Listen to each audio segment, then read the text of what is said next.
Vizianagaram parliament సభ్యులు Kalisetti Appalanaidu Vizianagaram TDP party కార్యాలయం అశోక్ బంగ్లాలో మీడియా సమావేశం నిర్వహించారు.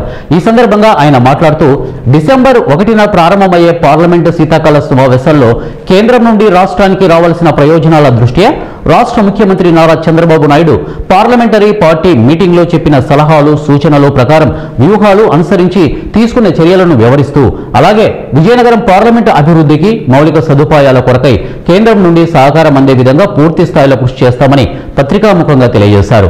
ఈ కార్యక్రమంలో జిల్లా తెలుగుదేశం పార్టీ నాయకులు తదితరులు పాల్గొన్నారు.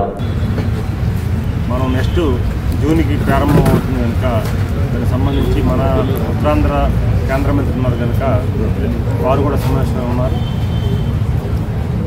త్వరగతిగా పూర్తి చేయడానికి అన్ని ఏర్పాట్లు అవుతున్నాయి.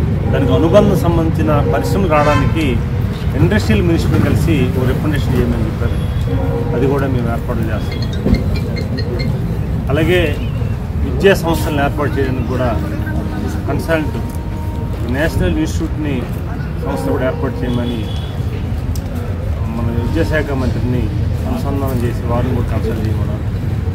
అలాగే నేషనల్ హైవేస్ ఏవైతే ఉన్నాయో ఇప్పుడు స్టేట్ హైవేస్ నేషనల్ హైవేస్ని సంబంధించి వారిని కూడా నేషనల్ హైవే మంత్రి గారిని కూడా కలమడం జరిగింది. ఎందుకంటే మనం లాస్ట్ టైం ప్రపోజల్ పెట్టాము. విజయనగరం టు రాజాం సూర్యవెల్లి రాజాం పాలకొండ వరకు ప్రపోజల్ పెట్టడం జరిగింది. దాని మీద కూడా మాట్లాడమన్నారు. అలాగే కొన్ని అంశాలు కూడా చెప్పారు. అవి కూడా ప్రస్తావన చేయడం జరిగింది. గతంలో మనం కూడా పార్లమెంట్ సమావేశాల్లో కూడా డిస్కషన్ కూడా సీఎం గారికి రికమెండేషన్ చేసాం. మన పార్లమెంట్ తరఫున మనకి రామతీర్థాలు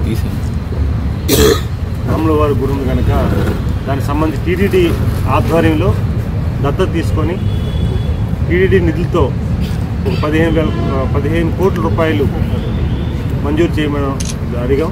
వెంటనే వారు స్పందించి అక్కడే ఉన్న యువ గారికి వెంటనే ఇచ్చి శాంక్షన్ చేయమని వారు వెంటనే ఆదేశాలు జారీ చేయడం జరిగింది.